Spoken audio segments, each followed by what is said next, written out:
Okay, hello and welcome everyone. Thank you so much for joining our event today on how to foster agent engagement in a hybrid contact center. A quick note that all attendees in this session today are muted, but please feel free to use the Q&A function or the chat to communicate and ask questions. This session will also be recorded and provided after the event in a follow-up email.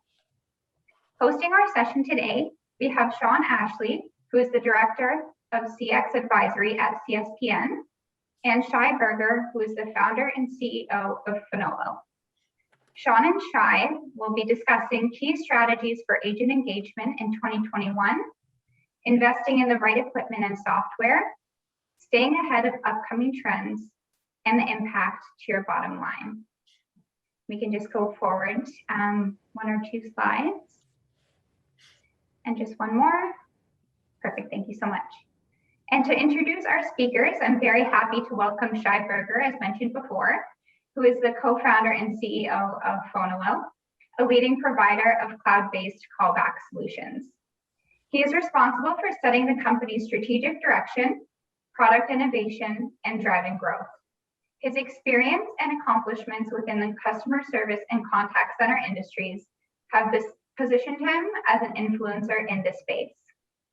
And as mentioned from CSPN, we have Shawn Ashley, who has experience with combining business strategy, marketing, operations, and CX knowledge to take a 360 view of the customer journey and build memorable customer experiences that align to overall business goals. Prior to joining CSPN, Shawn worked as a strategy consultant for businesses ranging from startups to multinational firms. On that note, I'd like to pass it over to Shawn to begin our session today. Perfect. Thank you very much, Jenna, and welcome all. Glad you could join us for this informative, hopefully, webinar. We're going to be talking to you about a lot of really interesting topics. We don't have 2 years, so we can't go into too much detail about all of these things that we're going to discuss today, but what we like to do is just get into, a little bit of the key principles and best practices, if you will, about some of these issues in engagement in the hybrid contact center. So when we think about strategies, I'll start there. Usually like to just kind of define it. So what are we talking about when we talk about engagement?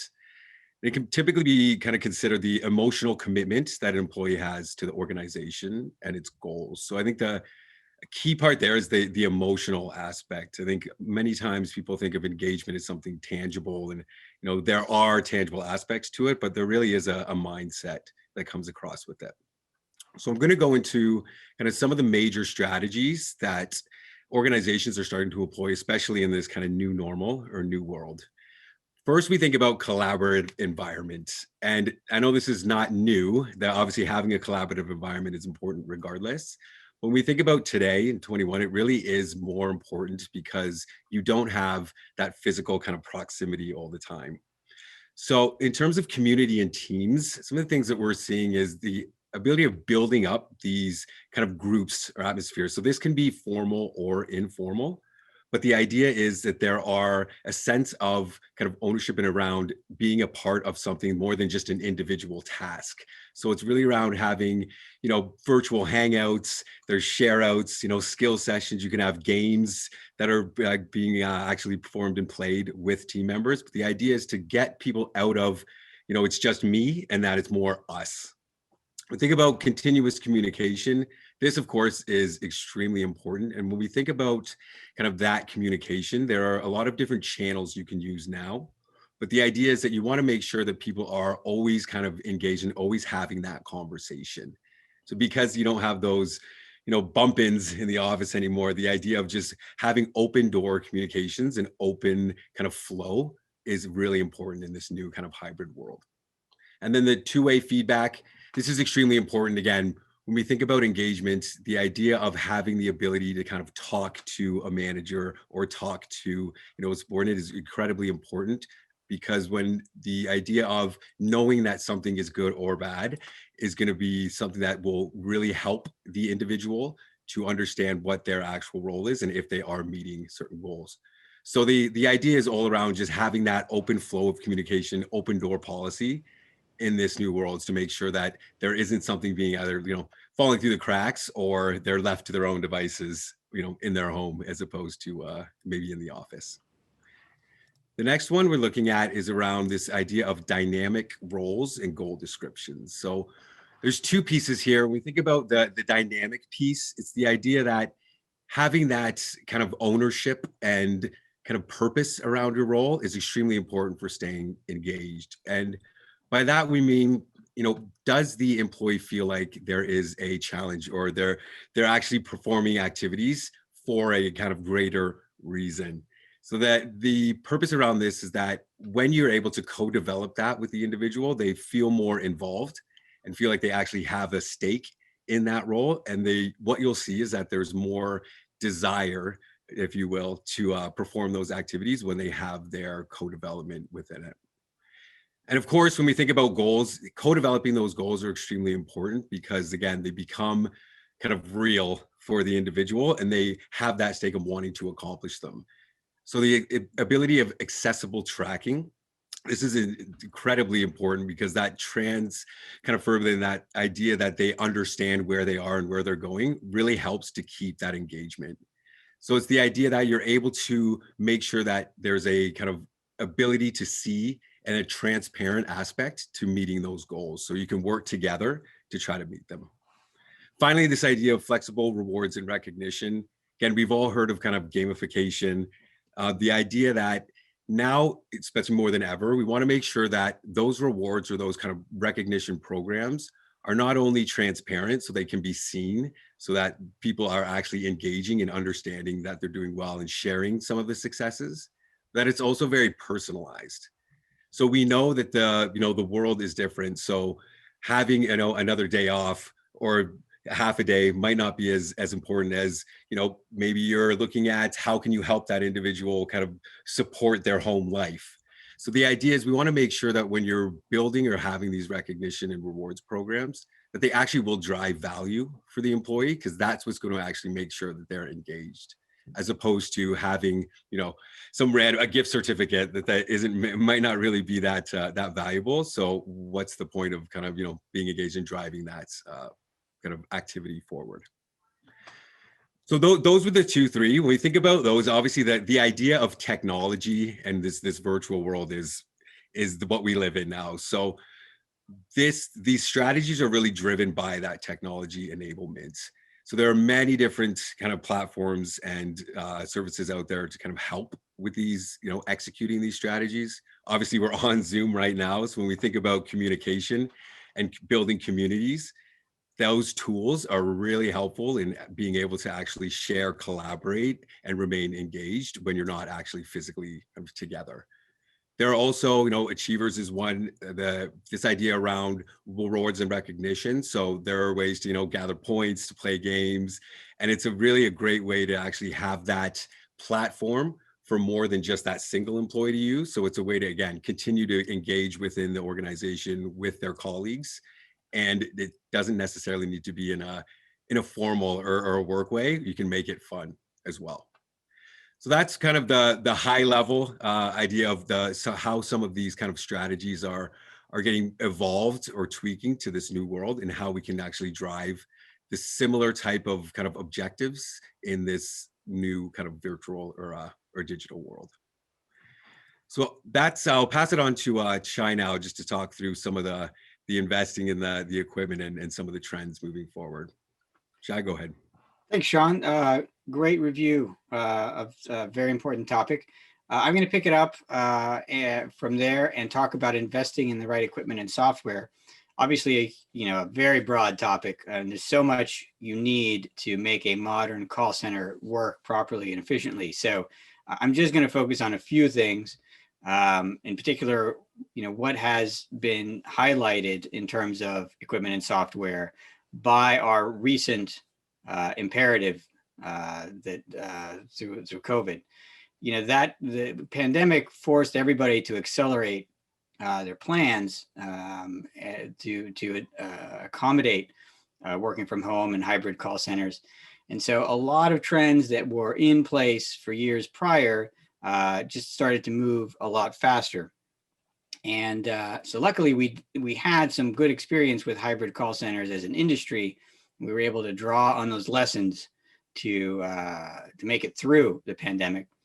And now that we're kind of on the other side of it, what I'm seeing from call centers is that a lot of those lessons being learned are going to be carried forward, and that the hybrid call center is really something that's here to stay for us, and that the work from home option is going to become something that's a permanent part of the contact center landscape. So that begs the question, all right, well, if we're going to have to accommodate work from home agents, if we're going to have this hybrid scenario indefinitely, what do we need to make it work? So the first item you see on the slide here is about a cloud-based system. And in this slide, we're really referring to using a cloud-based call center. But you could take this phrase a little bit more broadly and say that the systems that are adjacent to the call center, all the supplementary systems, also should be cloud-based. And so I'm thinking, for example, of the slide Shawn just showed us at the end, where he was highlighting ServiceNow and Achievers and the other technology pieces that they use to make all that great agent engagement stuff possible. Those also need to be done in a cloud-based system. It's no good if you've got some of your pieces cloud-based and then you send people home and realize you don't have all the pieces. And we at Fonolo we had a number of clients in this situation that were trying to adapt to the pandemic and send people home, and some systems were okay and some were not. And so you quickly find what the limiting factor is. I'm going to guess that most in our audience are aware of, what makes a cloud-based system better for a hybrid scenario, and just in general better for adapting to changes. But just for a refresher, they are much more flexible and quicker. You're able to see new innovation from the vendors in cloud-based systems faster than on-premise systems. And you've got flexibility in deployment, and you've got more interoperability with other systems. So for example, some of those services we were talking about just a minute ago regarding agent engagement, they are easier to integrate with your call center if it is cloud-based. So many benefits flow from making this one decision. Now, I don't want to trivialize it. It is a hard thing to do if you're not on a cloud-based call center and you're trying to make that transition. We talk to a lot of companies in that space or in that position. So I know it's not easy. I don't mean to make it sound simple, but it is important. The second point here is about security protocols. We're on Zoom right now. Some of you may recall that at the beginning of the pandemic, when Zoom first rose and to become, hyper popular the way it is now, they ran into some trouble about their security protocols and video calls not being encrypted and sometimes passing through other countries that made people uncomfortable. So this is definitely something you want to pay attention to. This is not an esoteric topic anymore. People are aware of this stuff. The third one there is about best practices for remote work. And a lot of those overlap with the general engagement strategies that Shawn was talking about. Clearly defining roles and purposes and having personalized incentives, providing feedback, accessible metrics, the dashboard that everyone used to watch that may have been hanging on the wall at the office in the call center, that needs to be replicated somehow for at-home agents. And then this final point about connecting with agents regularly, it always amazes me how people manage to run call centers and deal with all of the the difficulty of the technology and still have energy left over for the equally tough challenge of keeping agents motivated and happy and engaged. It's one of the things that make the call center such a challenging and difficult area of enterprise IT, is that you've got both a technology challenge and a human challenge. So connecting with agents is important, and I know Shawn's going to go back and talk about this after this section. Digging into that just a little bit more, a few of the things that help agents: rewards, as we talked about, training and coaching, anything you can do to improve the environment, and that includes incentives and programs to help people stay active, programs for mental health, making consultants and therapists available, encouraging competition and fun social activities. All of the usual things just become much more important when you're trying to do a hybrid call center. And of course, communication, always important. Now, one of the unique challenges we had in this past year, sort of highlighted here in this slide, is that when callers are stressed out and frustrated and at the end of their rope, the agent bears the brunt of that dissatisfaction. The agents are the front line for your business.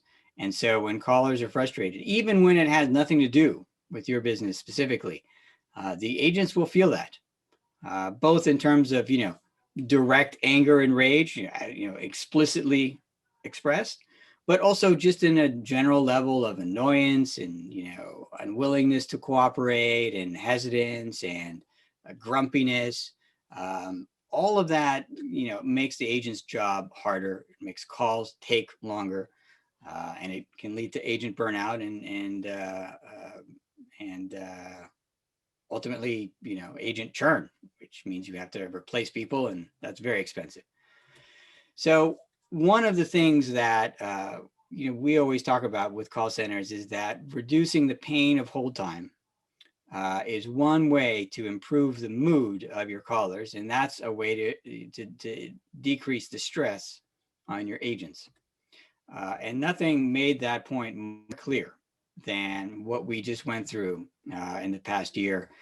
These are headlines from the pandemic, more the first half of it. This is all from 2020. You guys probably remember some of these headlines. I mean, there were many, many more. I just took a small sample. But one of the dominant stories at the beginning was, the mad rush for callers to reach call centers and meeting with just incredible frustration. And the press is not really our friend on this front. The press often takes a really lazy approach, as you saw in the headlines earlier, and they're happy to scream, "Oh, the whole time is this many hours." They're less helpful. The reason that's not helpful is because hold time really is a symptom. Just complaining that hold time is long doesn't tell you much. The whole time it grows because you've got a mismatch between the demand on your call center and the supply of your agents. So you have two options really: either you increase the staff or you reduce the demand. Increasing staff is very hard to do on a short-term basis, as we all know. In many ways, the head count of your call center is the hardest thing to change. It takes a long time to hire people. But in the middle of a crisis, how do you reduce demand? So one thing you can do that can get you out of this jam is to use callbacks to defer excess demand to a later time of day. And that's kind of illustrated in this rough sketch. I think most of you in the audience are probably familiar with callbacks. You've probably experienced it in your day-to-day life. What you may not have realized is just how powerful it can be to use callbacks in this strategic way. Callbacks, on one level, is just a nice thing to do for your callers. It shows you respect their time. It reduces their frustration, which makes things better for agents. But if you deploy them strategically, they actually can do amazing things for an overburdened call center. And the next two slides here walk through a typical case. I'm going to do this very quickly because I want to hand things back to Shawn. But after I'm done walking through this example, if this is something that interests you, I'll refer you to where you can learn more. But basically what you're looking at here is call volume over a typical day. You see a lunchtime rush and then a lull in the afternoon. And so if you feed that through the calculations, you'll see that you're going to have a spike in wait time. That's the wait time right there. And as you'd expect, that then hurts your service level. So all I'm doing here is working through an example with a typical call center. And so with this call center, if you use a strategy of deferring 20% of phone calls from the morning to the afternoon, and you can do that by offering callbacks strategically. You see here at the top, the light blue is the call volume we moved from the morning to the afternoon. And you might think that doesn't look like such a big change. We only move these small pieces. And this is the point I want to make. It's sometimes unintuitive how a call center at saturation can be changed. You can see dramatic changes with very small shifts in call volume. Because when you're right at the tipping point of having too many callers to handle, just a little bit beyond that line, and suddenly everything starts backing up. It's like suddenly traffic comes to a standstill. And so it can be a little unintuitive how just a small tweak in the spread of calls can really fix it. And what's shown here at the bottom of the slide is how with this small change, the spike in answer time completely disappears and service level is fine. And I know it might seem that this is hard to believe, which is why we make this whole example available and you can walk through the math yourself. We're going to have a link to a white paper in the chat for this webinar. You can check right now, and you can download this kind of, if this interests you, you can dig through this data and follow along the argument. But I just want to leave you with that thought, with callbacks being a great tool to help with tricky scenarios like that. And now I'll hand things back to Shawn to talk about, no, wait, sorry, this section is mine also. Yeah, I'm not ready for this. Like, wait a minute. Yeah. I'm not doing that section. Okay, yes, still me, but new topic. Okay, upcoming trends. And this is an excerpt from, we do call center trends white papers from time to time at Fonolo. So I'm only going to highlight a few of these so we don't take up all our time. But if this is a topic you're interested in, we have plenty more on trends if you go to Fonolo. Trend number one is a focus on resiliency. No surprise there. This really goes hand in hand with everything I just said from the past, from the previous section. Obviously, the pandemic was just an incredible force for confronting whether or not your business is resilient or not. You had to confront that topic, and a lot of companies learned very quickly that they were not as resilient as they thought. And what, from my point of view, it's the silver lining out of this terrible crisis we've all lived through is that many companies are putting in place things that should have been there before, and we're all going to be better prepared for the next crisis. Second trend here, totally in line with everything I said in that first section as well. Working from home, working as a hybrid call center, all of that is going to continue. And so all of the topics we covered in the previous two sections are going to be very important for the coming year. And I really like this second quote from Blair Pleasant about the benefits of remote agents. I know a lot of call center managers see this as just another layer of that makes their job harder. It was already a difficult job to manage the schedule of lots of agents and keep them happy and keep all your shifts covered and accommodate all the changes that agents need in their schedule on the fly. And now we've added this new dimension of whether they're going to be in person or remote. So Blair here highlights the flip side, the upside of this new challenge, which is that it allows us to hire more broadly, and so we can pull agents from a broader pool of people. This final trend, so I just threw this in to be something a little bit different, out from left field, something to just cleanse the palate a little bit. One thing that's been continuing sort of throughout this whole time is that mobile apps are getting more and more powerful, and I'm seeing a lot of companies push customer communication into those apps.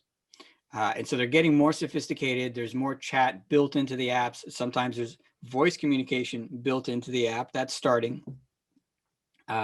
So the mobile app as a front end for customer communication is becoming something significant. It's worth keeping an eye on.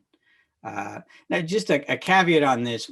One problem with mobile apps is that they still are confined to a narrow type of company.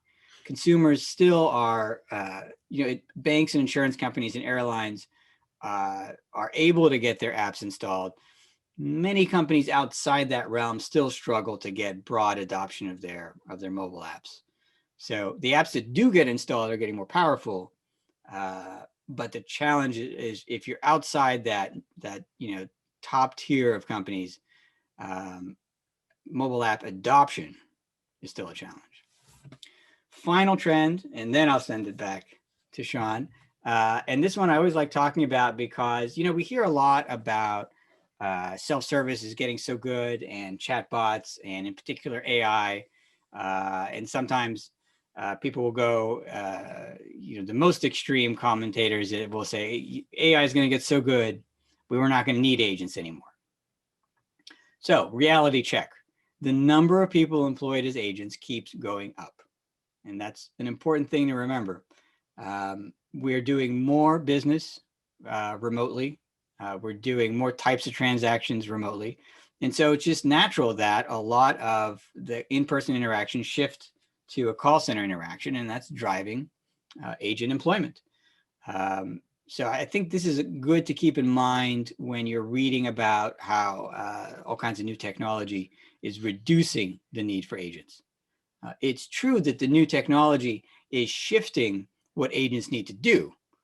The simple stuff is all off their plate now. It's all taken care of for the most part by self-serve. So the transactions agents do handle are more complicated, but none of that has translated into a reduction in agent employment. All right, so with that, I'm going to hand it back to Shawn, who's going to talk about the bottom line.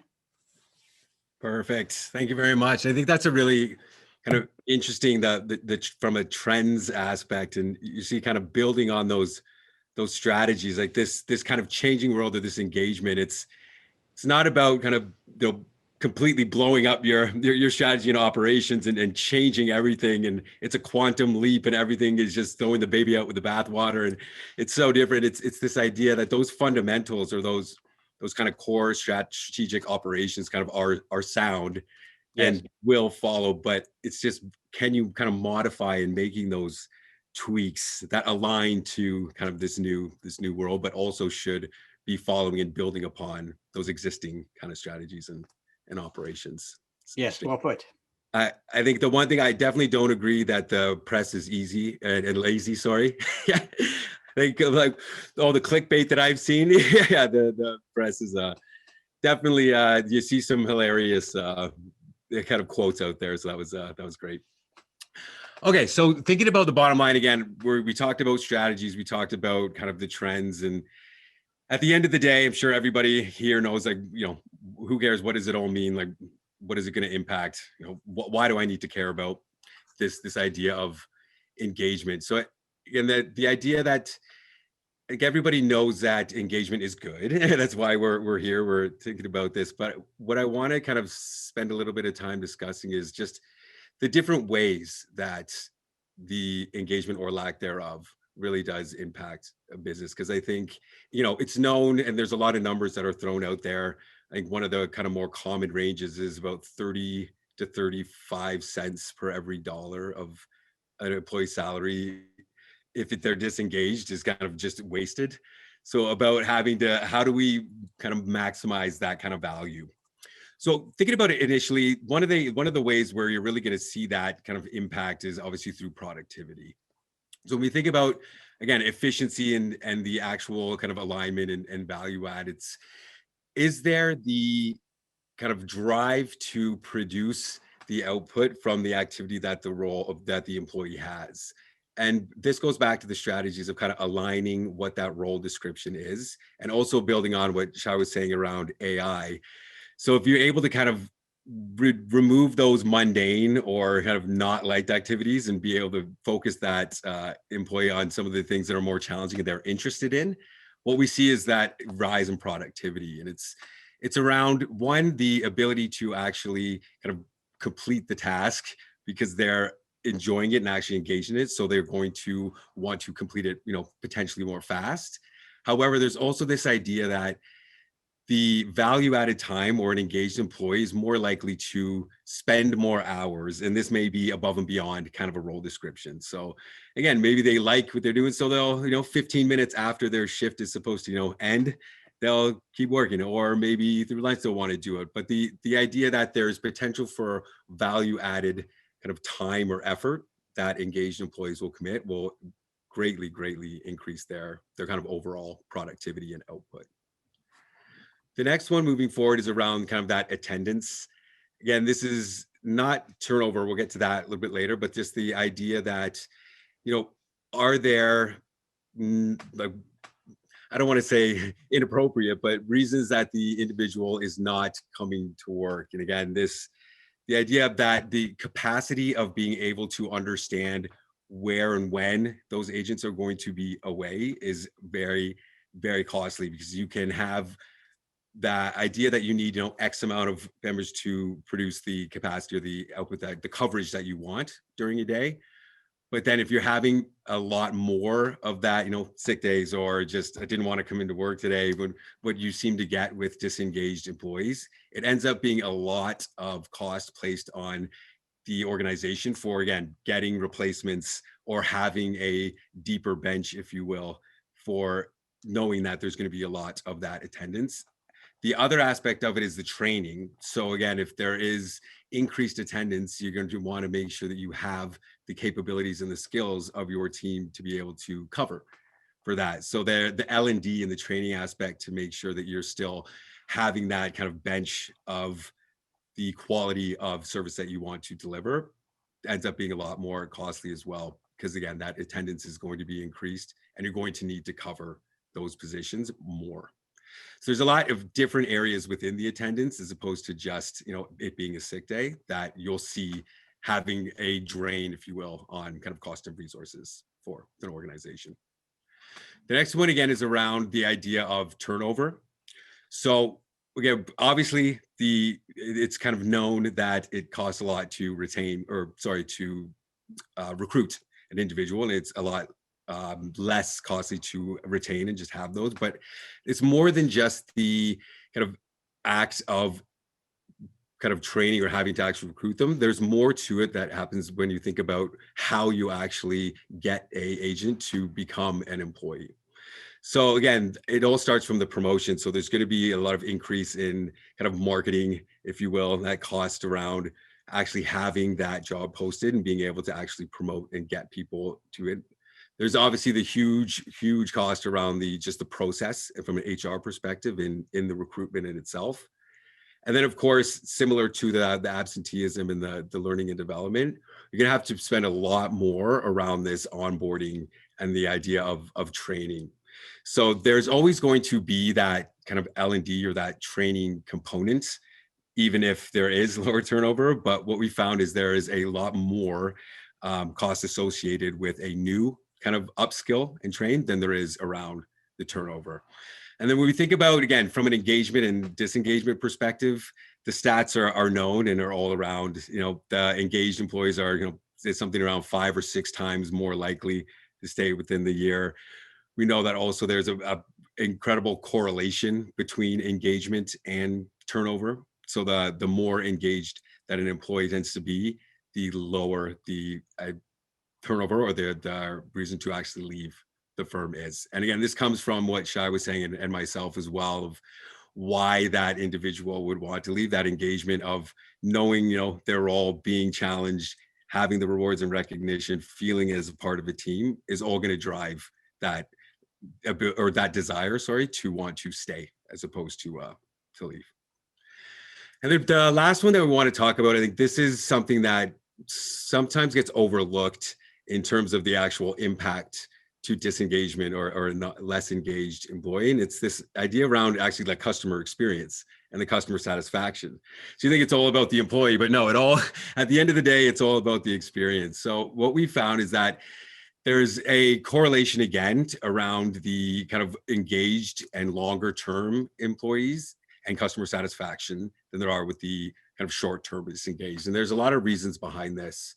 So if we think about that engaged employee who's been there for a long time and stayed there, their knowledge, kind of expertise, if you will, is going to be a lot greater than that kind of new potentially or short-term hire. And what we found there is that understanding translates into I guess just in a general term, more positive kind of experience, because they typically are able to assist or answer the questions in a way that customers are looking for, instead of getting kind of passed around, if you will.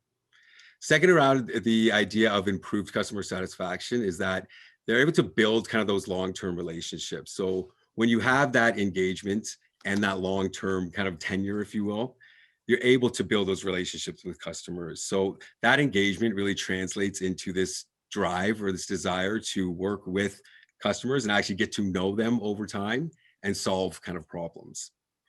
The other one around knowledge, obviously, this goes kind of hand in hand with the expertise, but that engagement, being able to actually understand, one, the organization, and two, kind of what the customers are looking for.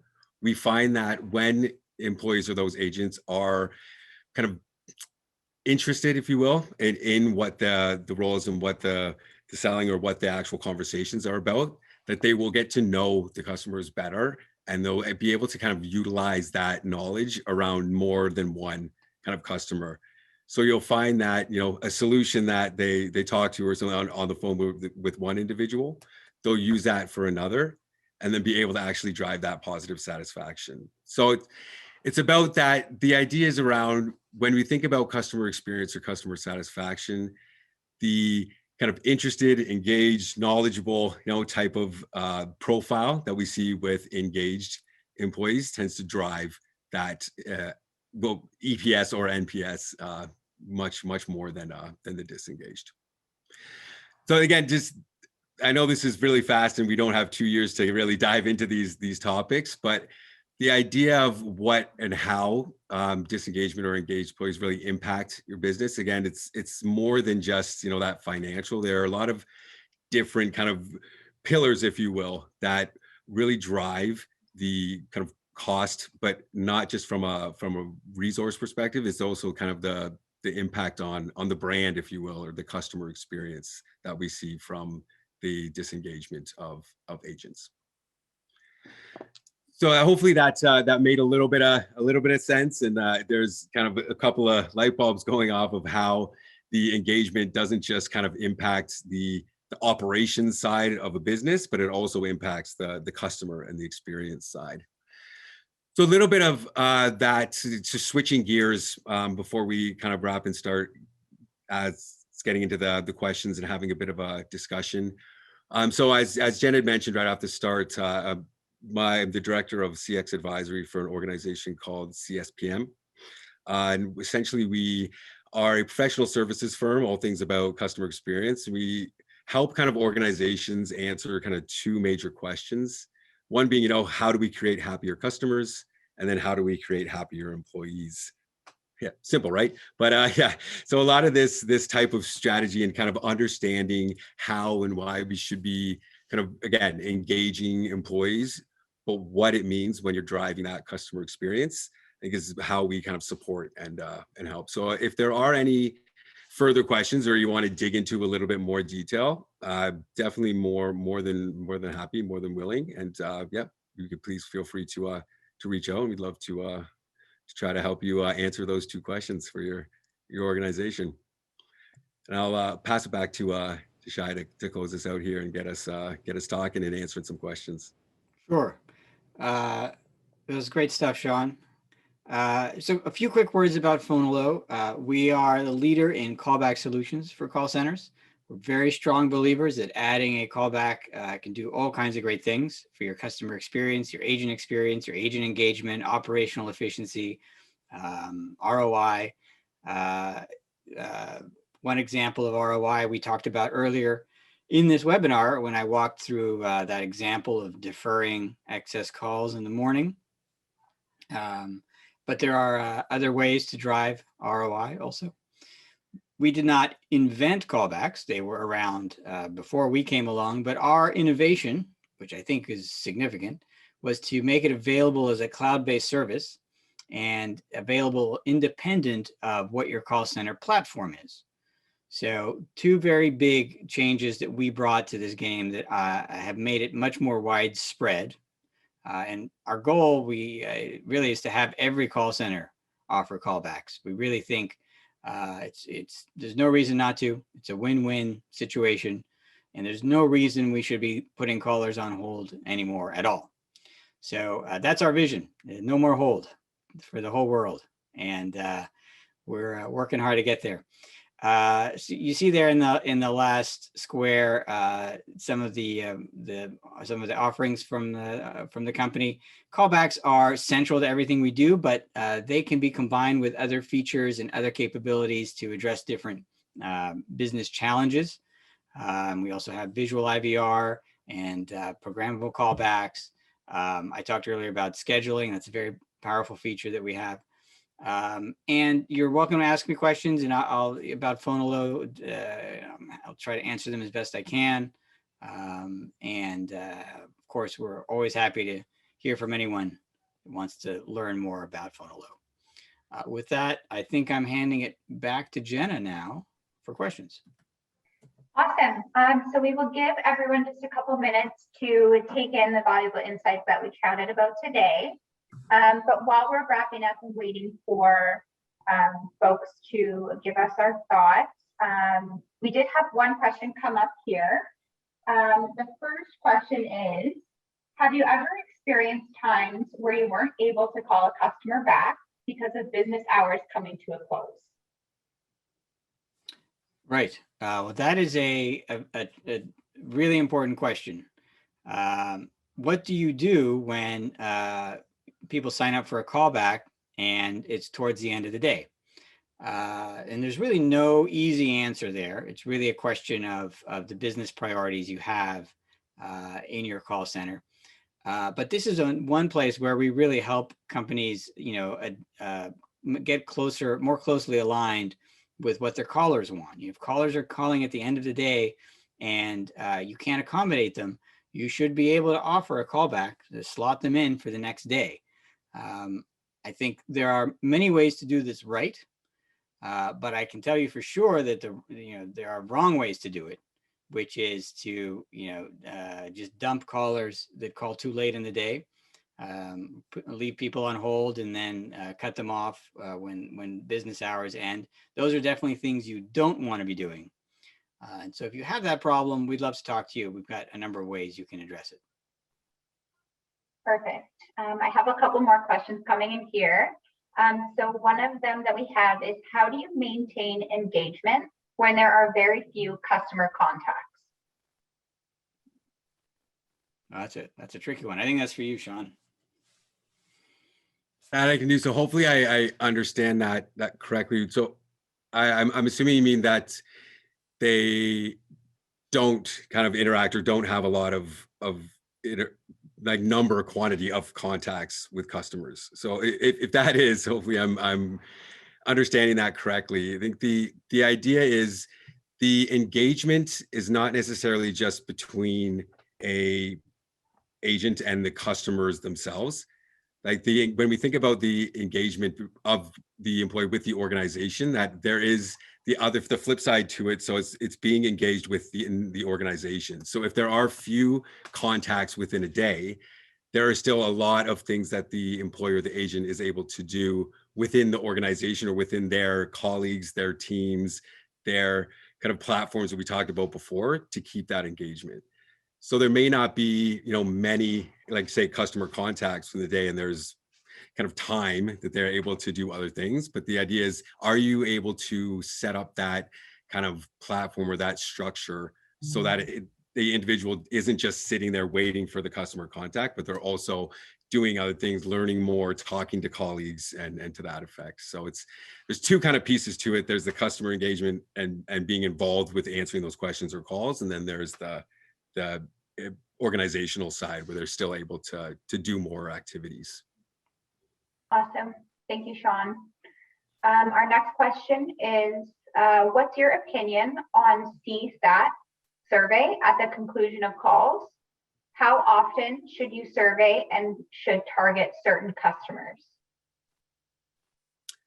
Good question. I'll leave that to Shawn.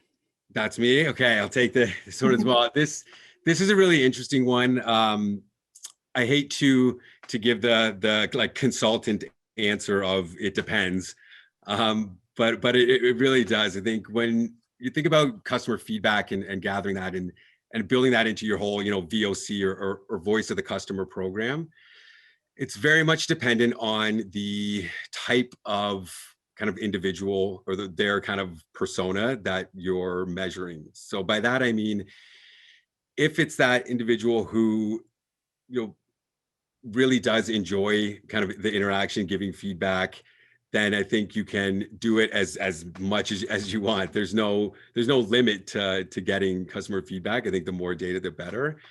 However, again, it's knowing your audience, because if it is that type of persona or it's the interaction where they needed something really quick, they just want an answer and get the heck out of there, they're not really interested in anything else, then if you have that CSAT score at the end of everything, you're either going to get people who just don't care and won't answer it, or there'll be a bit of bias and you might get skewed data because they're just kind of angry and didn't want to answer the survey. So again, it's not that it's a bad idea to have kind of CSAT, NPS, any of that kind of feedback gathering at the end of a call, but I think it's just about understanding who your customers are and the best way and channel to actually kind of get that feedback. Awesome. Yeah. And our last question, I believe this one will probably be best suited for Shai. Do you know a potential return on investment for people using a callback product? Oh, yeah, great question. There are a number of ways that you can look at ROI from callbacks. One of them we touched on briefly during the webinar, which is that it's a great way to manage spikes in call volume so that you can accommodate more call volume with fewer agents, or let me phrase that a different way. With a fixed number of agents, you can handle more calls if you spread out the demand, and you can do that by strategic use of callbacks. So that's one form of ROI, in that it saves you from additional headcount. Another form of ROI is improvement of agent engagement. Just staying topical here. Hopefully we've convinced you that agent engagement itself has an impact on the bottom line. So if you're reducing caller frustration and thus making those transactions run more smoothly, you're increasing agent engagement, and that's going to fall through to your bottom line. There are other factors as well. There are other angles. We have a white paper called ROI of Callbacks you could download. But those two, I think, are the ones that are perfectly relevant to today's topic. Wonderful.